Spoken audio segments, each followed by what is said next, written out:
امام محمد رحمه الله صرف په 2 ورځو کې قرآن مجید ختم کړی دی، حفظ کړی. امام محمد رحمه الله د امام ابو حنیفه رحمه الله شاګرد د پاره 14 کالو عمر کې پلار راوسته چیرې دې بدلته کتانا علم حاصل کی. علماء کرام فرمایي چونکه بیری شو لاګیره نه وراغلی، نو امام ابو حنیفه رحمه الله مناسب وي دا وګڼل چې زه لږ شان د به ګیره مراشي لږ به ظلمي شي، نو بیا که د ما په کلاس کې کینی نو خیر دی، دا خو ځان له مشکل کار دی. بهرحال نو ته وی تا قرآن حفظ کړی؟ هغه وی جی قرآن هم نه دی حفظ کړی. وی داسې وکړه لاړ شه قرآن حفظ کو بیا راشه.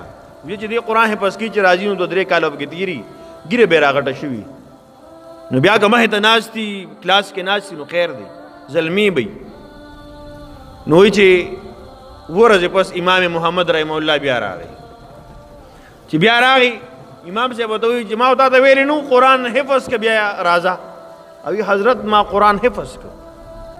زموږ د دارالعلوم دیوبند یو ډېر لوی عالم شیخ العرب والعجم حضرت مولانا حسین احمد مدنی رحمه الله دا 1 کالو په عمر کې قرآن ختم کړی دی، په یو رمضان کې بس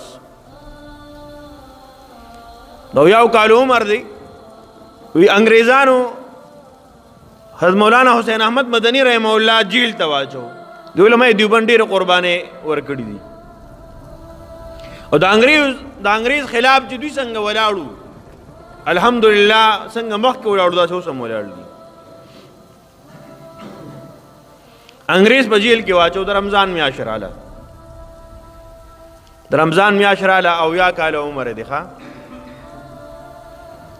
روزانه به قرآن یو سپاره به یادوله، او روزانه په رمضان کې په تراو کې داغي اوروله چې څنګه رمضان ختم شو داسې قرآن ختم شو. په یو میاشت کې قرآن مجید یاد کړی دی. زموږ د دارالعلوم دیوبند بانی علامه قاسم نانوتوی رحمه الله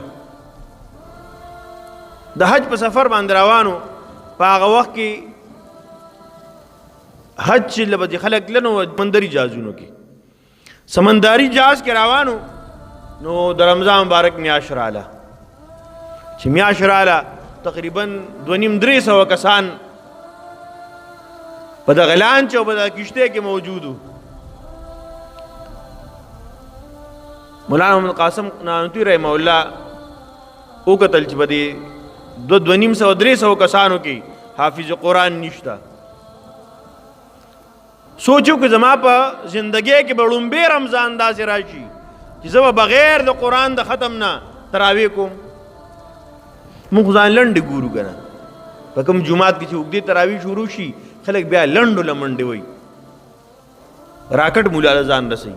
چاله دی که نه ډېر تیزې تراویح کوي استاد جی هغې په 40 منټ کې کوي، ته خو ته په څه کې کوې، ته په 50 کې کوې، ته هم لږ زر کوه. هغه دې تباه کوي نو څه کوې، زم دې تباه کړم. او خو به زر ځکه کوي چې هغه اته پته ته سړي زوی نه، ځکه ته په دین باندې نه خفه کېږي. هغه هم دا مزه ورکوي چې صرف خانه پوري پکار ده، نو هغې هم زر وکړي چې 20 منټه کېږي او 20 رکعاته ختم کړي ده. او زمونږ مشران داسې وو چې هغوی سره به غم و، رمضان به وي، تراویح به وي، او بغیر ختم نه به کېږي، داسې خو هغه ته ګرانه وه.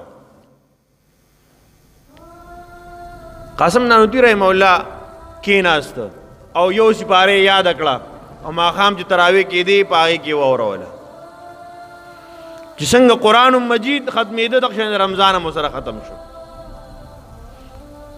په یو میاشت کې د قرآن مجید حافظ و. محترمو د قرآن سره یو مینه پکار ده، دا د خلکو مینه وه. ځکه محترمو یو د عزم وکړو، مونږ نارینه هم زنانه هم د قرآن مجید تلاوت انشاءالله العزیز دا شروع